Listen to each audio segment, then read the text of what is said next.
Hey guys, I'm making crepe this morning because we have a reason to celebrate. Hi, we're Jen and Pierre, a Canadian couple originally from Quebec, and we are currently building our custom 37 feet Expedition Sailboat. We found a forgotten rusty hull a few years ago and named her Wild Raven. She'll be an all-electric, Arctic ready, and one of a kind. Launching in 2026, welcome to sailing Wild Raven.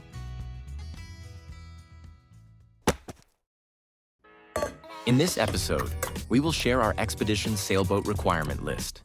How, when, and where the hull was found. Why the boat almost never made it here.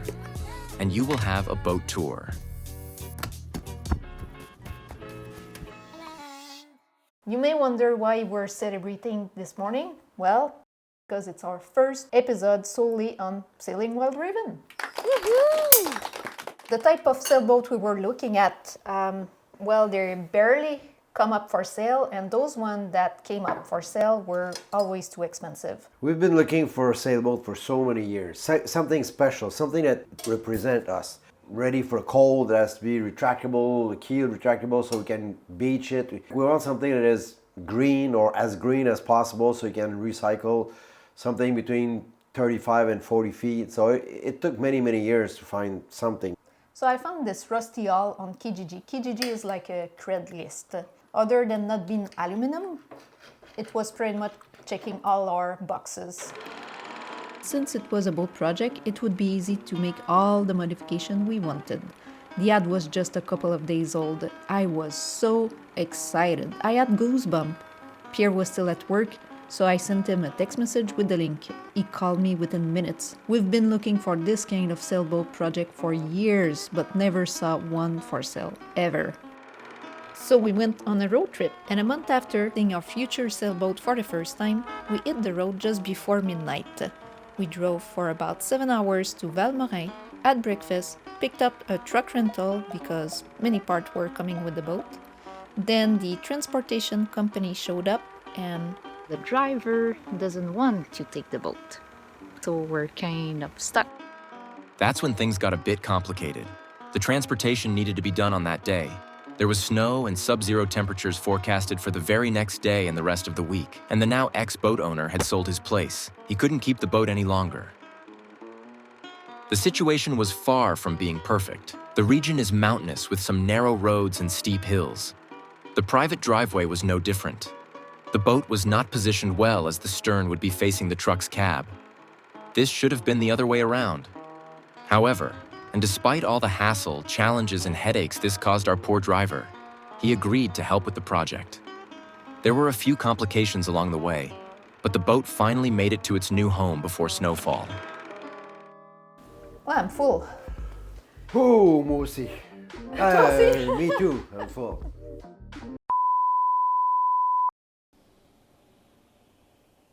Well, Pierre got a call. Sorry about that. There was a breakdown, so he needed to go. There was no other guy that could go. At least it's sunny. He had his breakfast. It was crepe. He loves crepe. On my side, I'm going to do the dishes, and then I'm going to take you for a boat tour.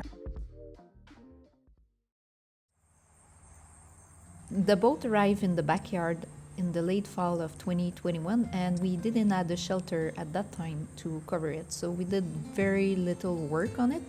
And this year, this summer of 2024, we bought that shelter. So that shelter is 20 by 40. The boat fit perfectly underneath. The boat is 37 feet long and the beam is 13 feet. The hull type is a hard shine, so as you can see, there's one rib there and a second one up there. The hull is made of steel, and so that's why it's all rusty. It's going to be prepared at one point, so you won't see the rust before painting. We have a swinging keel. It's not been installed yet. So one of the big advantage there is we can beach the boat.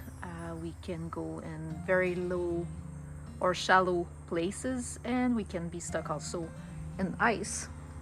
So that's why we decided to go with that type of boat. It's more an exploration boat, as we mentioned many times before. Here's Jasmine. This is the stern, so the back of the boat. There's a swim platform. and there's a lot of modifications still that needs to be done. One of those is those containers there, so there's one on each side. They were meant for propane tank. Since we're not going to use any propane on board, all the cooking will be done with the electricity. We're going to have a tiller for steering the boat, so no wheel here, so that means all the cockpit will be pretty much as is. We're going to have also a table, so we can keep all that space for whatever we want to do. There'll be the arch there with the solar panel. Cannot install it because we don't have enough clearance underneath the shelter, so that's something we're going to do towards the end. And there'll be all also like railing and that will, so we can have like a dodger here with more solar panel. That's the companionway. So the companionway will be modified also. We don't want to keep it like that.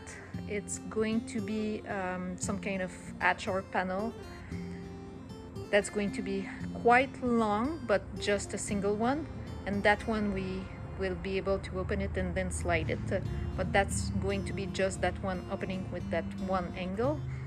And here we're going to have the dodger also.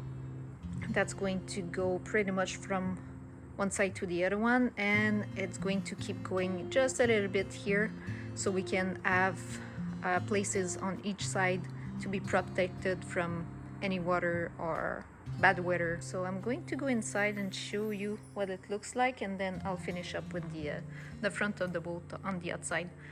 Pierre have been working for the last couple of days right here.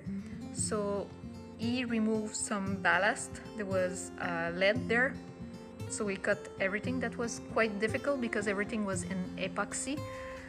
Didn't wanted to do it at first, but since we're going to have 3 big 40-volt batteries, we needed to have proper place to put them, and also that was the only way we could have them closer to the electric motor. So they're going to go pretty much from here up to here. Then we'll have a tank there, and then the electric motor is going to be underneath.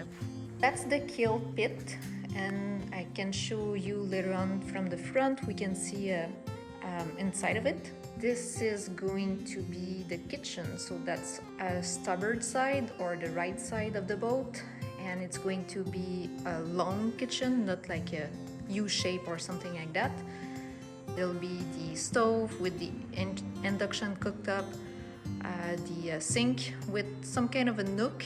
I'll be secure in there. I can put a line.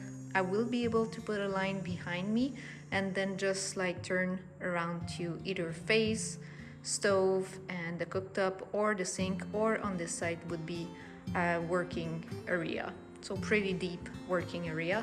That will be all the nav station. So all the electronic will be there, the displays, and then a seat, and here will be a workbench.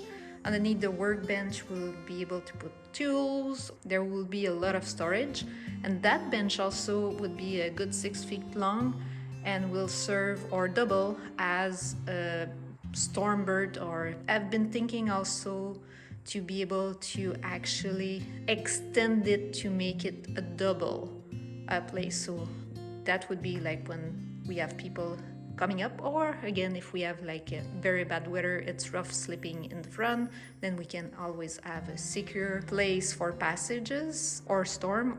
That container here is going to be removed.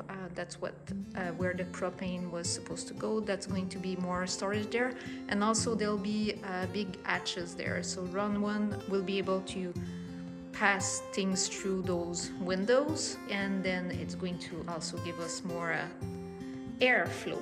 On this side, so that's on the port side or the left side, so that's going to be mechanical electrical room, so anything linked to the electric motor components, electrical components, MPPT and Vector, all of that.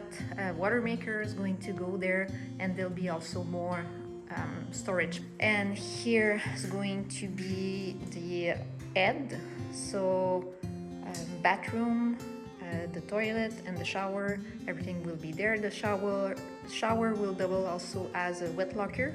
So just coming down from the companionway, we'll have the shower there directly, so anything wet can be thrown there.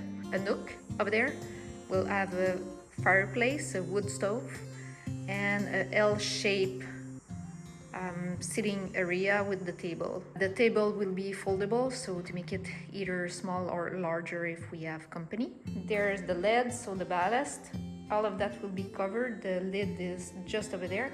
That's the keel pit. The keel is going to be installed towards the end. We did a big modification not long ago, so if you follow that line, so that's where the roof was before and the way it was finished. So there was a big angle and we were losing a lot of headroom, so we decided to make a modification there. We gain from here to here 4 feet of roof and also inside headroom, so that makes a big difference. So that's the new view. We'll have 4 windows. Those 2 middle one will be opening, and the 2 on each side, the exterior side, won't be opening because we have, and I think that's the proper word in English, so right there we'll have wind scoop. Speaking of hatches, we have another big one there, and that's going to be above the bed. So there's a water tank there, and our bed's going to finish just where you see the yellow fire blanket. It's going to be a standard double bed size, and in front of that there's going to be more storage and the box thruster underneath, and where you see the post here we'll have sealed bulkhead, so if we ever hit something in the front and we have an opening, then we have a bulkhead that's going to prevent water from rushing inside. Let's go back outside. So on the outside there's a hatch there, there'll be another one here, and the mast will go there. We'll have granny bar around it, so it's going to be safer to work at the mast. And here we're going to have a self-tacking railing for the storm sail or the jib. This is what the roof looked like now. There's still some grinding to do and buffing for sure. And then here we have the place where the inner stay will be attached, and that inner stay will be removable. When it comes to the stanchion, so we're going to create those one too. They're going to be on the higher side. We want to have something very solid and that feel very secure also when we're in bad weather. It's going to be pretty much our hip height. So, and the top of it, the railing will be solid also with stainless steel. And I think that's pretty much it for now. And there is still a lot of modification, but at least it gives you an idea. Bye. Coming up in the next episode, Wild Raven's first big modification gets started under the supervision of unexpected visitors. Don't want to miss the next episode? Please make sure to subscribe.